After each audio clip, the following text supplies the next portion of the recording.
Some people grow up learning that silence is safer than honesty, not because their thoughts were unworthy, but because the world around them made noise feel dangerous. A raised voice, a disappointed sigh, a room that froze the moment they tried to speak. So they learned to shrink their presence, to think carefully before breathing too loudly, to communicate through small gestures instead of words. Over time, silence became a language, one built from caution, observation, and quiet endurance. But beneath that silence lives a mind that has never stopped speaking. It analyzes. It feels deeply. It remembers everything. This is the unseen psychology of a person who was raised to stay quiet, someone who carries entire stories inside them, yet learned that the safest place for those stories was never out loud. There is a particular kind of quiet that doesn't come from peace, but from training. A quiet that settles into a person's body the way dust settles into old fabric, softly, slowly, almost invisibly. You only notice it when you pay attention to how they move through the world, how they pause before speaking, how they look at the floor when someone asks for their opinion, as if searching for permission that never comes. For people raised to stay silent, the world has always felt slightly louder than it should. Rooms echo. Footsteps feel amplified. Even their own heartbeat seems intrusive at times. So they learn to shrink themselves gently, like a child tiptoeing around an adult who might wake up in the wrong mood. Over the years, this shrinking no longer feels like a choice. It becomes a rhythm, a habit, a way of surviving environments where their voice once came with consequences. Most people never notice this. They only notice that the quiet person speaks softly, or not at all. They don't see the calculation happening behind that silence, the scanning of faces, the reading of tones, the memory of every moment when speaking up meant being misunderstood, dismissed, or punished. Silence becomes muscle memory, a reflex, a shield they didn't choose, but learned to carry. When you grow up in a space where your voice doesn't matter, or worse, where your voice causes disruption, something inside you learns to hold its breath. You start thinking twice before sharing excitement. You withhold sadness because it might inconvenience someone. You swallow anger because it only invites more anger. And slowly, without realizing it, you begin to believe that your inner world is meant to be kept private, hidden, untouched. It's not that silent people don't feel deeply. In fact, they often feel more intensely than anyone else. They just learn to feel alone. Their emotions ripple quietly beneath the surface like underwater currents, strong, constant, invisible to anyone who only looks at the waves. They learn to cry without making a sound, to hope without expecting, to hurt without showing it. If someone asks them, "What's wrong?" their first instinct is to say nothing, because explaining their pain feels heavier than carrying it. There's a moment many of them remember, though they rarely talk about it. A moment when they realized that their words had weight, and that weight could upset someone they relied on. Maybe it was a parent who said, "Don't talk back." Maybe it was a teacher who preferred obedience over expression. Maybe it was a sibling who mocked their feelings, or an entire household where emotions were a kind of inconvenience. Whatever the reason, the lesson was learned the same way. Silence means safety, and with time, silence becomes identity. People raised to stay silent often grow up to be excellent observers. They read the room before they enter it. They notice the quiet shift in someone's mood long before anyone else does. They understand emotional subtleties that louder people overlook. But this sensitivity comes with a cost. They know the world so well, yet remain unseen within it. As adults, they still hesitate before speaking, not because they lack intelligence or insight, quite the opposite. They hesitate because their mind weighs every word, measuring possible reactions, preparing escape routes that no longer exist. Even sharing joy feels risky. Even asking for help feels like crossing a line they cannot quite name. This kind of quietness is not emptiness. It is containment, a lifetime spent learning how to hold what was never allowed to spill. And yet, beneath all that quiet, a question begins to form, softly, timidly, almost afraid of itself. What would happen if I finally spoke? The answer is not simple, but the question itself marks the beginning of something new. Silence never appears out of nowhere. It is shaped, molded, and slowly pressed into a child the way hands press into wet clay. Long before a person becomes quiet, there is a home, a room, a moment where they first learned that speaking came with a cost. Sometimes that lesson is loud. Sometimes it is subtle, but it always leaves a mark. For many, the beginnings are almost invisible in memory. A parent who sighed every time the child asked a question. A face that tightened when emotions rose. A sharp, "Stop crying," delivered not out of cruelty, but out of discomfort. Children notice everything, especially what is never said.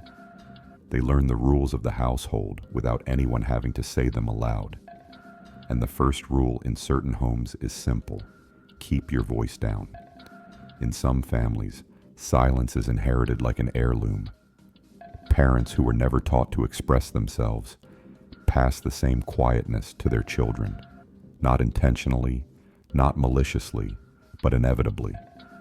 In these homes, emotions are treated like delicate glassware, too fragile to handle openly. If the adults never learned how to hold their own feelings, how could they possibly hold a child's?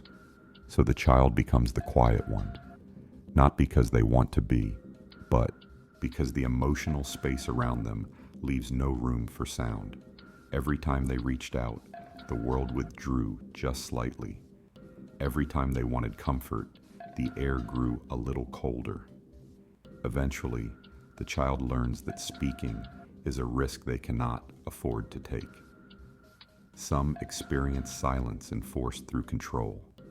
Raised voices, slammed doors, warning looks, a home where disagreements were seen as disrespect and curiosity was treated as defiance. In environments like these, a child's survival depends on invisibility. They learn to predict moods the way sailors predict storms, adjusting their behavior, tone, and even their breathing to avoid triggering a reaction. Silence becomes the safest harbor. Others grew up under gentler, but equally powerful forces. Homes where emotional distance was normal. Parents who were present physically, but absent emotionally. Here, silence is not enforced with anger, but with indifference. It teaches a different lesson. Not that you will be punished for speaking, but that no one will listen. And to a child, being unheard hurts just as deeply as being silenced. Some children were raised in environments of chronic instability, financial stress, illness, loss. When a family is barely holding itself together, children instinctively contribute by becoming easy. They quiet their needs, mute their emotions, and try not to add to the burden. This is a form of early emotional labor, one that shapes a lifetime. These children grow up believing their feelings are interruptions, their needs are excessive, and their voice is something to hide for the greater good.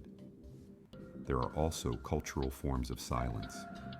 Generational beliefs that children should be obedient, restrained, respectful in a way that erases individuality. Good children don't talk too much. Keep personal matters inside the home. Your elders know better. A child raised under these rules learns that expression is not a right, it is a violation. They grow into adults who still seek permission to speak, even when no authority is present. But the deepest form of silence begins inside the body. A nervous system that learned, too young, that danger arrives without warning. Voices rise, tension builds, faces shift, and the child freezes, not by choice, but by instinct. This freeze becomes their default setting. Even in adulthood, Their throat tightens when conflict approaches. Their chest contracts when attention turns toward them. Their mind goes blank the moment they try to explain how they feel. Because long before silence became a behavior, it became a survival strategy. And yet, even in environments where sound was unsafe, the child always kept one place where their voice survived, deep inside the mind. They spoke internally. They imagined conversations that never happened. They rehearsed confessions they never said. Their inner world became the only place where expression was allowed freely. But the cost of that inner refuge was loneliness. A quiet child grows into a quiet adult who carries years of unspoken sentences inside them. And those sentences begin to harden into beliefs. My thoughts don't matter. My feelings are too much. My voice only causes problems. It's safer if I stay silent. These beliefs do not vanish with age. They travel into friendships, relationships, careers. They shape every connection. They whisper through every hesitation. And they all began in childhood, in rooms where sound felt dangerous and silence felt like survival. Silence can feel emotional, personal, even spiritual, but beneath all of that, it is profoundly biological. The body keeps records, the nervous system remembers patterns, and the brain adapts to whatever environment it believes it must survive. People who were raised to stay silent did not simply learn a habit, they rewired themselves around it. To understand their silence, you must first understand the brain of a child. Children depend on connection the way lungs depend on air. Every glance, every tone, every response from a caregiver shapes the architecture of the developing mind. When a child speaks and is welcomed, the brain links expression with safety. When a child speaks and is ignored, dismissed, or scolded, the brain links expression with threat. Over time, the neural pathways strengthen. Silence equals safety. Voice equals danger. This is not metaphor. It is neuroscience. When a child faces emotional unpredictability, their nervous system activates its most ancient defense, the freeze response. Not fight, not flight, but stillness. A biological attempt to avoid attracting harm. This freeze is subtle in childhood. Quietness, hesitation, a soft voice. But it embeds deeply into the vagus nerve, the main pathway controlling emotional regulation. Adults who were raised this way may feel their throat tighten when they tried to talk about themselves, even when the room is safe. Their silence is not a choice, it is a conditioned reflex. Psychologists call this emotional inhibition, a survival strategy that becomes a personality trait. People with high emotional inhibition are deeply self-aware, yet externally restrained. They analyze their emotions but rarely outwardly express them. Their faces stay calm even when their heart races. Their words stay measured even when they are overwhelmed. And this restraint is often misread as composure, when in reality, it is the nervous system holding itself together. Attachment theory explains another layer. Children who grow up with inconsistent, dismissive, or emotionally distant caregivers often develop anxious avoidant patterns. They crave closeness but fear vulnerability. They want to speak but predict rejection. So they learn to rely on self-sufficiency. They silence their needs before anyone else gets the chance to silence them. It's not arrogance. It's not secrecy. It's protection. Neuroscience also shows that chronic silence affects the brain's Broca's area, which is involved in speech production. During emotional overload, especially in people with trauma histories, this area temporarily shuts down. A person literally loses their words. This is why someone raised to stay silent may find their mind blanking during arguments or moments of emotional intensity.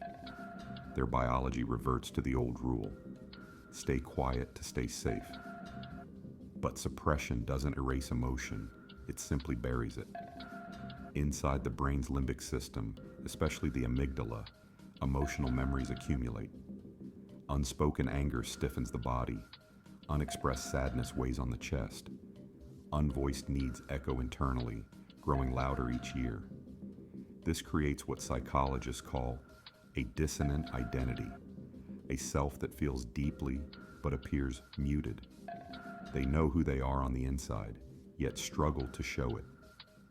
This mismatch often leads to chronic tension, difficulty trusting others, fear of emotional exposure, overthinking in social situations, and a haunting pressure to remain easy, stable, uncomplicated. Because the brain still believes that being too expressive will cause harm. Even the immune system responds. Studies link emotional suppression to increased inflammation, higher stress hormones, and fatigue. Silence becomes physical. Tight shoulders, shallow breathing, headaches that come from carrying words that never left the body. Yet for all its impact, silent people often go unnoticed in psychological research. They rarely cause trouble. They rarely speak up. They rarely say they're hurting.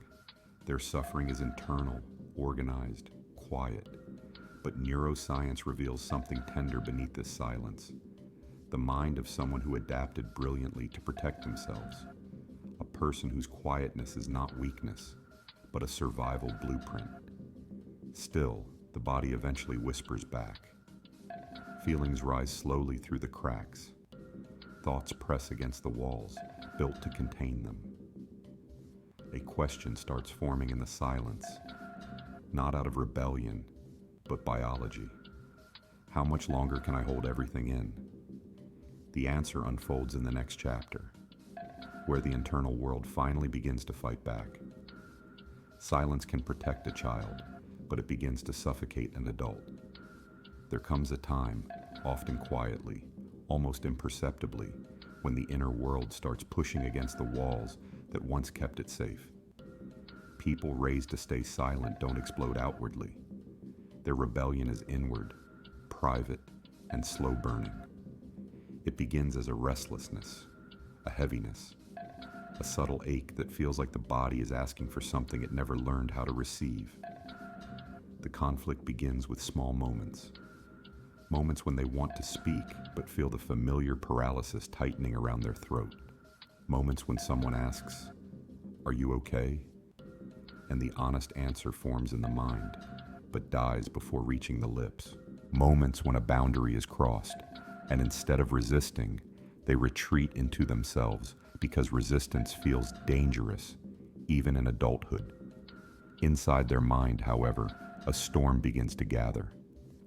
Silent people often carry two selves, the self they show and the self they suppress. The outer self appears calm, agreeable, composed.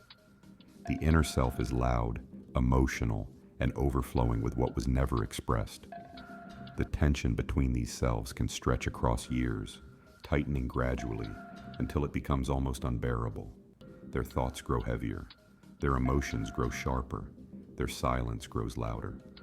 Psychology calls this incongruence, when your outer behavior no longer matches your internal truth. At first, it manifests as mild discomfort, like wearing clothes that don't fit. But with time, the discomfort becomes emotional friction. The body begins to resist the silence it once depended on. This is when quiet people start to overthink. Every interaction becomes a mental puzzle. Every unspoken sentence becomes a weight. They replay conversations, imagining what they should have said, what they wanted to say, what they wished they weren't afraid to say. The mind becomes a private stage where they speak freely, only to fall silent again the moment they step back into the world. The conflict intensifies in relationships. Silent people love deeply, but quietly. They hope others will understand their unspoken needs. Small gestures, subtle hints, soft expressions of affection. But when these needs go unnoticed, something inside tightens. They feel the old childhood script returning. Don't be too much. Don't bother anyone. Don't make noise. Yet their adult self whispers back, I deserve to be seen. It's the kind of whisper that becomes impossible to ignore. In friendships, the conflict shows up as emotional distance. They care, but hesitate to show it. They listen, but rarely open up. They fear becoming a burden, so they carry everything alone. Sometimes people misinterpret their silence as disinterest. They don't see the invisible effort behind each word the silent person pushes out. They don't see the hours of internal dialogue that precede a single honest sentence. In romantic relationships, the tension deepens. There are moments when they want to say, I miss you, I'm hurting, I need reassurance, but the words feel heavy in their mouth. They wait for the right moment, the perfect moment, the safe moment, moments that rarely come. Their partner senses the distance, but doesn't understand the origin. Meanwhile, the silent person feels misunderstood, unseen, and guilty for something they never learned how to fix. The internal resistance grows stronger with every passing year. This is the paradox of learned silence. The more you hold in, the more your body demands release.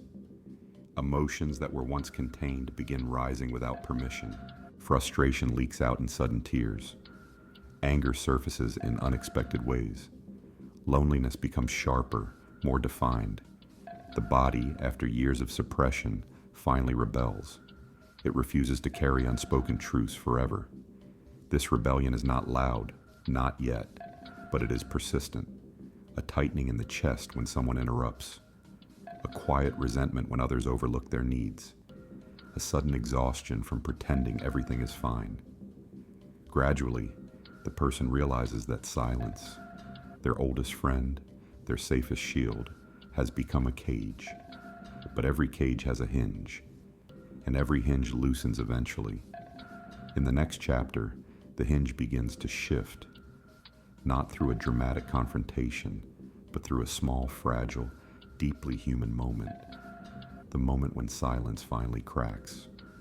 The breaking of silence rarely arrives with drama. It does not shout its way into existence. For people raised to stay silent, the shift is almost whisper soft, an emotional tremor rather than an earthquake. It begins with an instinct the body can no longer ignore, a truth too heavy to keep carrying, a feeling that escapes before they can stop it. Sometimes the moment is so small that no one else notices. A single word spoken slightly louder than usual. A hesitant no, where they once said, it's fine. A trembling breath held too long, then released with a quiet honesty. I don't like this. I'm tired. This hurt me. These first cracks in the silence are not defiance. They are biological necessity. A nervous system that spent years suppressing expression eventually reaches a threshold. It stops cooperating. The throat tightens not to hold words in, but to push them out. The chest aches not from fear, but from pressure that demands release. One day, without planning, a person raised in silence hears their own voice and startles themselves. The moment often emerges in relationships. Someone they care about crosses a boundary, not intentionally, but naturally, and instead of retreating into their usual quietness, something inside rises. Not anger, not rebellion, just truth. It might sound like, I didn't like the way that felt, or I need a moment, or even just their name spoken clearly, as if reclaiming a space they abandoned long ago. For the silent person, this is monumental. Their body trembles, their mind races, their heart beats so loudly they can feel the pulse in their hands. Because after a lifetime of protecting others from their voice, they have finally allowed the voice to exist. But the crack in the silence doesn't always come in confrontation.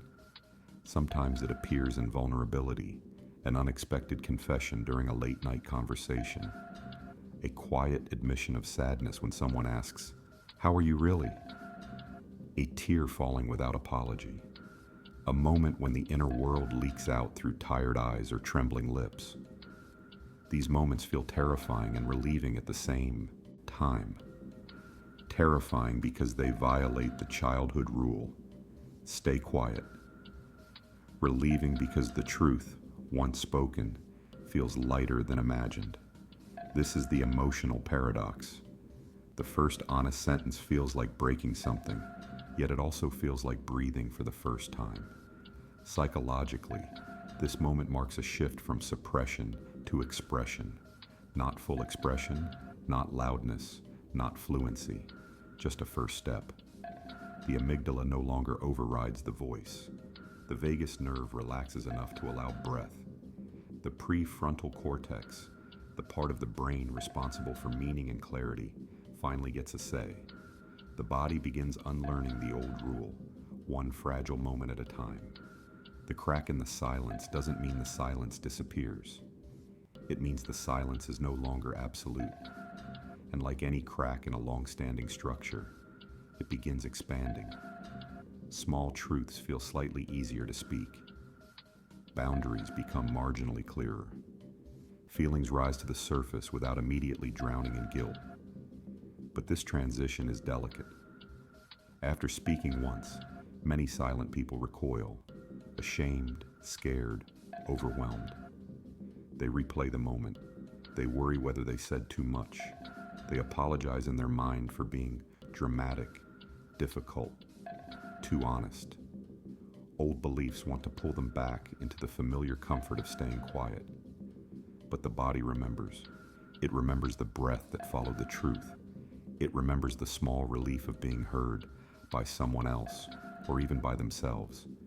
And that memory becomes the seed of change. Sometimes, the moment the quiet cracks arrives through unexpected kindness. Someone listens without judgment. Someone responds gently. Someone says, "I understand." And for a person raised to stay silent, this kind of acceptance feels almost unreal. The nervous system hesitates, then softens. For the first time, silence is not the only safe space. There exists another possibility. The possibility that their voice might not destroy anything. That honesty might not break the world open. That speaking might be a form of living, not a form of danger. This realization, fragile, trembling, deeply human, marks the beginning of something profound.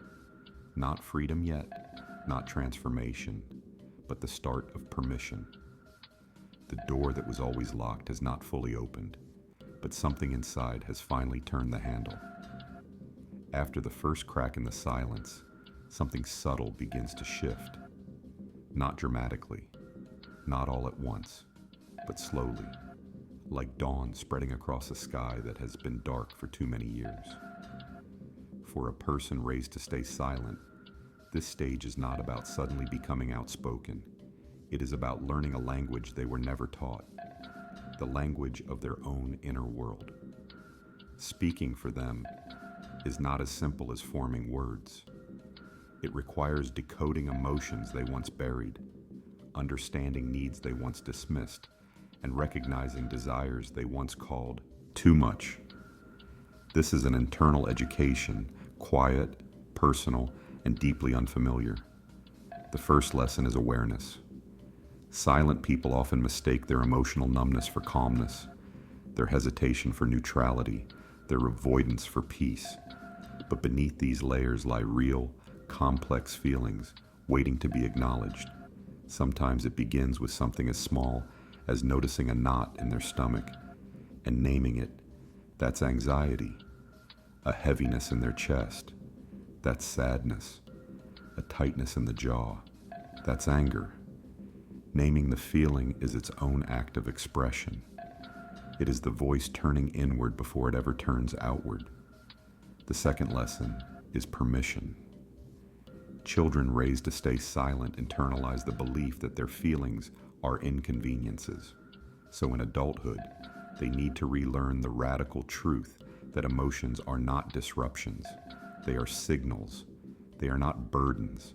They are experiences. And they are not too much. They simply are. This permission does not come easily. It arrives hesitantly, like a guest unsure if they're allowed inside. There is a tenderness in this stage, a kind of emotional wobbliness. A quiet person tries to express themselves and hears their voice shake. They attempt to share a feeling and worry. It sounds ungrateful. They admit they're tired and feel guilty afterward. Healing is not confidence, it's practice. Expression is not fluency, it's learning to trust the sound of your own truth. For the first time, they begin asking themselves questions no one asked them when they were young. What do I want? How do I feel? What am I afraid of? These questions open the doors to rooms inside them that were locked for years. Inside those rooms are forgotten versions of themselves, childlike, vulnerable, waiting to be seen. The nervous system also begins its slow unlearning. Where the throat once tightened in fear, it now loosens slightly when speaking small truths. Where the chest once constricted, breath now flows with a little more ease. The freeze response softens. The body starts trusting moments of honesty rather than bracing for impact. This somatic shift is not loud or visible, but it is profound. Relationships begin changing too. Silent people, as they learn the language of self, start showing up differently. They speak, still softly, still carefully, but more truthfully. They say things like, "I'm uncomfortable. I didn't agree with that. I need time to think."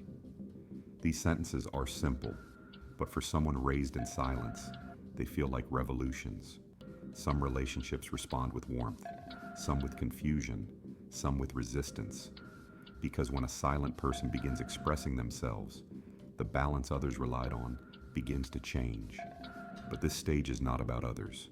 It is about self-recognition. It is the moment where the quiet person realizes their voice does not exist to please the world. It exists to represent their inner truth. Learning the language of self also means embracing contradictions, feeling anger and fear at the same time, wanting closeness but needing space, caring deeply but struggling to show it. Silent people begin to understand that complexity is not a flaw. It is a sign of emotional depth. The most transformative shift, however, comes quietly. The realization that silence is no longer their only identity. It may still be their comfort, it may still be their instinct, but it is not their limit. They begin experiencing small moments of alignment, instances where what they feel, what they think, and what they say finally match. These moments are fragile, almost delicate, but they feel like relief, a soft exhale long overdue. In this chapter of their life, expression is not a performance. It is a returning, a remembering, a slow, gentle emergence into their own existence. And from this emergence comes the final chapter, a quiet, meaningful becoming. There is a moment, often unnoticed by the world, when a once silent person realizes they are no longer the same, not louder, not bolder, not transformed in some dramatic, cinematic way, but different, softly, steadily, unmistakably different. It is the moment when silence is no longer a cage, but a choice, a quietness they can step into and out of with awareness rather than fear. This stage is not about becoming outspoken. It is about becoming whole. A person who spent their childhood swallowing their voice eventually reaches a point where they can hear themselves clearly on the inside. The inner world that used to be chaotic, crowded with unsaid sentences and unexpressed emotions, begins to feel spacious, like a room finally aired out after years of closed windows. There is more light, more breath, more self-understanding. Their silence begins to change shape. It stops being the silence of avoidance and becomes the silence of presence. It stops being the silence of fear and becomes the silence of reflection. It stops being the silence that hides them and becomes the silence that grounds them. They carry themselves differently now, not dramatically, but subtly. There is a softness in their gaze, not the softness of submission, but of awareness, Their shoulders sit a little less tense. Their voice, though still gentle, holds a steadiness that wasn't there before. They do not flinch when someone asks what they feel. They pause, listen inwardly, and know how to find the answer. This is what quiet becoming looks like. Not a loud transformation, but an alignment.